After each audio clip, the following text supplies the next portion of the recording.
He called himself the father of IVF. I do not know what that means. You do not either. He said January 6th was a day of love. Do not boo, vote. It made January 6th sound like it was Woodstock. You would be worried if your grandpa was acting like this. No, I'm not joking. You would, right? You'd call up your cousins and you say, "Have you noticed?"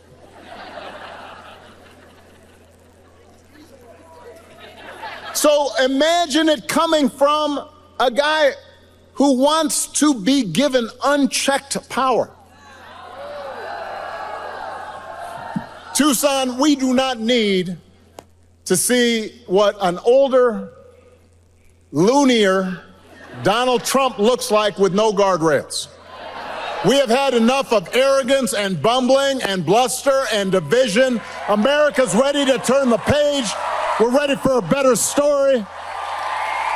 We are ready for a president, Kamala Harris. Former President Barack Obama in Tucson, Arizona, telling it like it is. If your grandpa was acting that way, you would say there is some serious issues. Why are you going to give Donald Trump then unfettered power here? Former President Barack Obama says, remember when Donald Trump just did that town hall and just started bobbing his head for 40 minutes to the YMCA and music? How weird was that? Play the clip. I do have to point out that along with his intentions, there is also a question of his competence. Have you seen him lately? I mean, he is out there, he's given two and a half hour speeches, just word salads. You have no idea what he's talking about. He's talking about Hannibal Lecter. He's talking about this. He's talking about that. He held a town hall meeting where he just, let me explain, because I've done a lot of town hall meetings. The point of a town hall meeting is to take questions. He just decided, you know what, I'm going to stop taking questions. And then he's swaying to Ave Maria and YMCA for about half an hour. Folks are standing there not sure what's happening. Can you imagine if I did that? Can you imagine if Ruben did that right in the middle? Now, our playlist would probably be better. Way better. But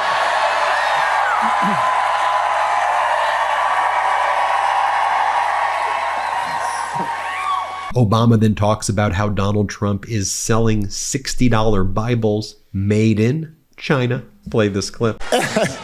And when he's not complaining, he's trying to sell you stuff. He's got his gold sneakers. He's got the $100,000 watch. Says it's a Swiss watch, but nobody can actually figure out where in Switzerland was this thing made. He's got, this is my favorite. He's got the Trump Bible. Wants you to buy the Word of God, Donald Trump edition. His name's going to be on there, embossed. Right next to Luke and Mark and Matthew. And by the way, I will give you one guess. You could not make this stuff up. Where these Bibles are made. So, Mr. Tough Guy on China, except when he can make a few bucks, hawking his Trump edition Bibles. Come on, man. You can't make this stuff up. But he's doing it. And the reason he's doing it is because what he cares about is his ego and his money and his status. He's not thinking about you. Donald Trump sees power as nothing more than a means to his ends. Then Obama talks about how, look, I understand why people get frustrated with politics, and so do I. He then says, but I don't understand why you think that Trump would be good for you. Play this clip. And it's going to be tight because a lot of Americans are struggling right now. As a country, we've been through a lot over the last few years. We've had a historic pandemic that wreaked havoc on communities and businesses. Disruptions from the pandemic then caused prices to spike, and that put a strain on family budgets. And in a lot of ways, it felt like the aspirations of working people have taken a back seat to the priorities of the rich and the powerful and the well-connected. So I understand why people are looking to shake things up. I get why sometimes folks are frustrated with politics. I'm sometimes frustrated with politics. So I get it. What I cannot understand is why anyone would think that Donald Trump will shake things up in a way that is good for you. That I don't understand. Because there is absolutely no evidence that this man thinks about anybody but himself. I've said it before. Donald Trump is a 78-year-old billionaire who has not stopped whining about his problems since he rode down that golden escalator 9 years ago. Then Obama talks about how Donald Trump probably doesn't know how to change a diaper. Well, play the clip. So, if you're a new parent, you could qualify for a $6,000 tax credit during the first year of your child's life. That will help because raising kids is hard. She wants to make it easier to afford stuff like a crib or a car seat or diapers. You think Donald Trump's ever changed a diaper? No. Jeeves, what is this? Obama talks about how J.D. Vance has the nerve to say that Donald Trump tried to save the Affordable Care Act and Obamacare. They were trying to take it away at every step of the way. Play this clip. When it comes to health care, Donald Trump's got one answer, and that is end Obamacare. Get rid of the Affordable Care Act, even though 45 million people rely on it.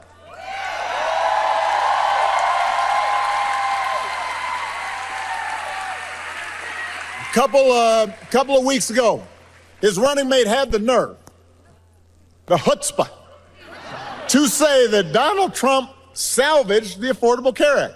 What? Donald Trump spent his entire presidency trying to dismantle it, and he couldn't even do that right. Thanks to John McCain, he didn't do it.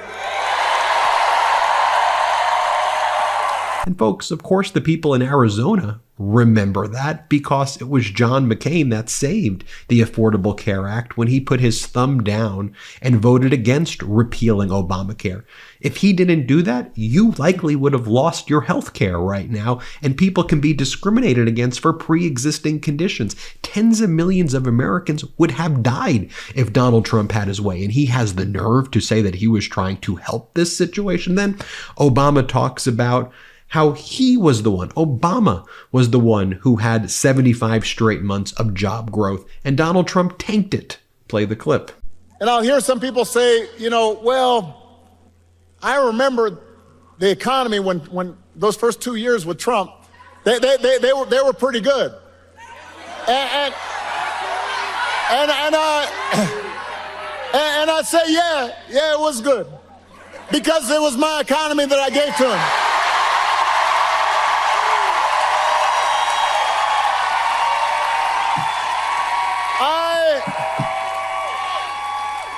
I had spent the previous 8 years cleaning up the mess that Republicans had left me. So when I handed over the economy to Donald Trump, we had had 75 straight months of job growth. And I said, here you go.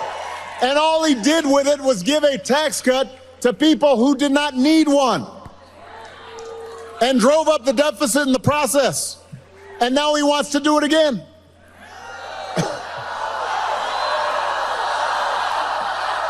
Are you interested in having hair that grows faster, stronger, and longer, having visibly thicker volume, experiencing noticeably less shedding, thicker lashes and brows? All of this is possible with Nutrafol. Nutrafol is the #1 dermatologist recommended hair growth supplement brand trusted by over 1 million people. See thicker, stronger, faster growing hair with less shedding in just 3 to 6 months with Nutrafol. Thinning hair is different for men and women, so a one-size-fits-all approach to hair growth doesn't cut it. Nutrafol has multiple formulas for men and women that are tailored to different life stages such as postpartum or menopause, and lifestyle factors such as a plant-based lifestyle, so you could get just what you need. Physician formulated with 100% drug-free ingredients, Nutrafol supports healthy hair growth from within by targeting key root causes of thinning: stress, hormones, aging, nutrition, lifestyle, and metabolism through whole body health. While many supplements rely solely on ingredient studies, Nutrafol clinically tests final formulations to ensure their efficacy. In a clinical study, 72% of men saw more scalp coverage after taking Nutrafol men hair growth supplement for 6 months, and 86% of women saw improved hair growth after taking Nutrafol women hair growth supplement for 6 months. Get a result you could run your fingers through. For a limited time, Nutrafol is offering our listeners $10 off your first month subscription and free shipping when you go to Nutrafol.com and enter the promo code Meidas. Find out why over 4,500 healthcare professionals and stylists recommend Nutrafol for healthier hair. That's Nutrafol.com, spelled Nutrafol.com, promo code Meidas. That's Nutrafol.com, promo code Meidas, MEIDAS. Then Obama goes, you think Donald Trump's ever changed a tire in his life? Play the clip. And in the White House, she will have an outstanding partner in Governor Tim Walz.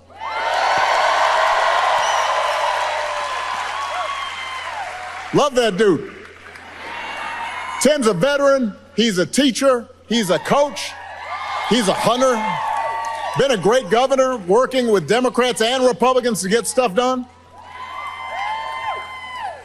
And I learned the other day, he can take a vintage truck apart and put it back together again, which is just cool. You think Donald Trump can do that? For that matter, do you think Donald Trump has ever changed a tire in his life?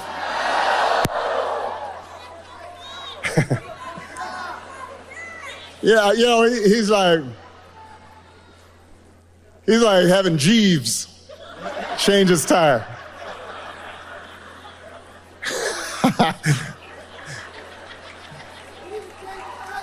The point is, I was just picturing it. Obama says no matter what the issue is, Donald Trump blames immigrants for it. Can never actually take responsibility for anything. Play the clip. If you challenge Trump or J.D. Vance on these quote-unquote concepts, they'll fall back on one final answer. This is their go-to.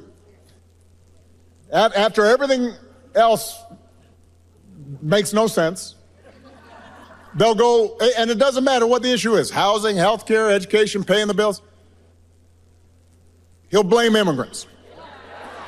He wants you to believe that if you let him round up whoever he wants and ship them out, all your problems will be solved. Now, wait, hold on a second, because this is a serious piece of business. Arizona's a border state. You know, there are real issues at the border. We can't pretend there are not. We are a nation of laws, and we are a nation of immigrants. We were built on immigrants looking for a better life. We also have to make sure that the system works the way it was supposed to, right? So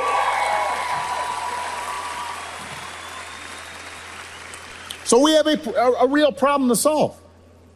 And Obama says, remember, Donald Trump was in office. We remember what went down and how bad it was. Play this clip. Remember, Donald Trump was president for 4 years. He likes to talk about Kamala being vice president 4 years. We remember you being president, buddy, for 4 years. And then Obama talks about how Donald Trump intentionally tries to make problems worse, to try to turn them into winning political issues. That's what authoritarians do. We need people who try to make things better, please. Play the clip.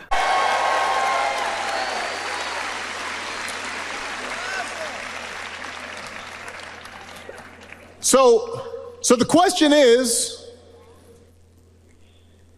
why didn't he actually solve the problem when he was in power?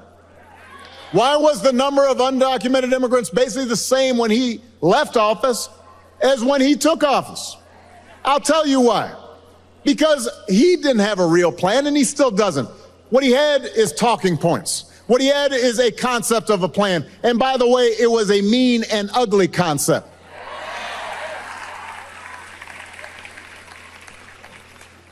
You know what would actually help bring order to the border and actually help fix our immigration system?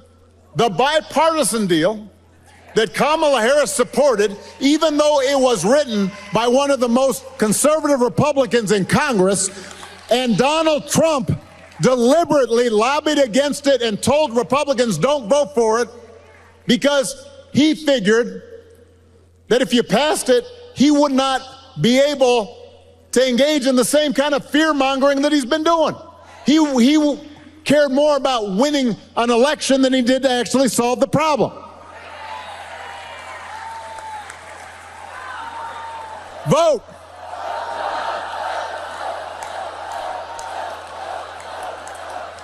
We do not need a president who's willing to make problems worse to make his politics better.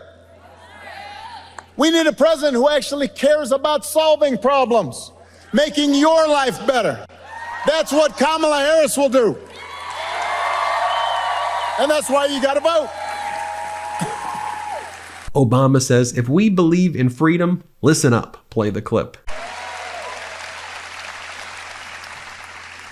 I mean, I listen to some of the language that's being thrown around. Look, even on the most contentious issues, I've always said there are good people of conscience on both sides of the abortion divide. And I respect anybody whose faith tells them that it's not something that they would do, that they support. But if we believe in freedom, then we should at least agree that such a deeply personal decision should be made by the woman whose body is involved, not by politicians. And then Obama said, can you believe Donald Trump goes around saying, I don't take responsibility for anything? Have you ever heard any other former president saying, I don't take responsibility? I don't take responsibility. This is what we train our kids not to be like. Play this clip. One of those values that Reuben shares and that's talked a lot about in the campaign is freedom. So I want to talk a little bit about that. I do not think we've ever had an election with candidates who understand freedom so differently. For Donald Trump and his cronies, freedom means that the powerful can do whatever they please. That's his definition of freedom. I want to fire workers for trying to organize a union. I should be free to do so. You know, they want the freedom to throw out votes if they lose an election. They want to control what women can and can't do to their bodies. In other words, for Trump, freedom is getting away with stuff. And it's like he said in the middle of the pandemic, when he said, I do not take any responsibility at all. I'm not sure any American president has ever uttered those words other than Donald Trump. I do not take any. People were dying. Hospitals overrun. I do not take any responsibility at all. That's his idea of freedom. I do what I want, and I'm not responsible for anything. We have a broader idea of freedom. We believe in the freedom to provide for our families if we're willing to work. The freedom to breathe clean air and drink clean water. The freedom to send our kids to school without worrying if they'll come home safely.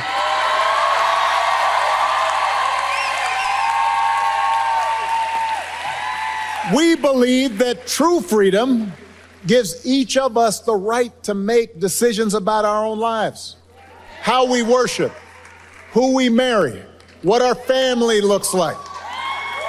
And we also believe that freedom requires us to recognize that other people have the freedom to make different choices. And it doesn't make them bad people. It doesn't make them evil people. It doesn't make them enemies of the state. And then finally, Obama talks about the late, great John McCain, especially addressing this Arizona audience. Play the clip. Before being here in Tucson, I'm thinking about my friend John McCain. Yeah, now, I don't want to over-romanticize our relationship. And, John was conservative, to put it mildly. Ran against me in 2008. Talked about me on the campaign trail. But you know what? He understood that some values transcend party. He believed in honest argument and hearing the views of other people. He didn't demonize his political opponents. You remember the time at the end of the campaign when a woman at one of his rallies said, Obama, you can't vote for that Arab. He's not even a citizen. And she started going on a rant, and he said, ma'am, hold on a second. I have a lot of disagreements with Senator Obama, but I serve with him. He's a good man. He's an honorable man. He's a patriotic American. Shut it down. He knew that if we get in the habit of bending the truth to suit political expediency or party orthodoxy, our democracy can't work. The man had character. Again, a pitch-perfect speech by former President Barack Obama. Please, in the comments, tell me what you think about that speech. And please hit subscribe and help us get to 4 million subscribers by the end of this month. Thanks for watching. Real quick, Meta just changed their algorithm to suppress political content. Please follow our Instagram at MeidasTouch right now as we head towards 400,000 followers so you don't miss a beat.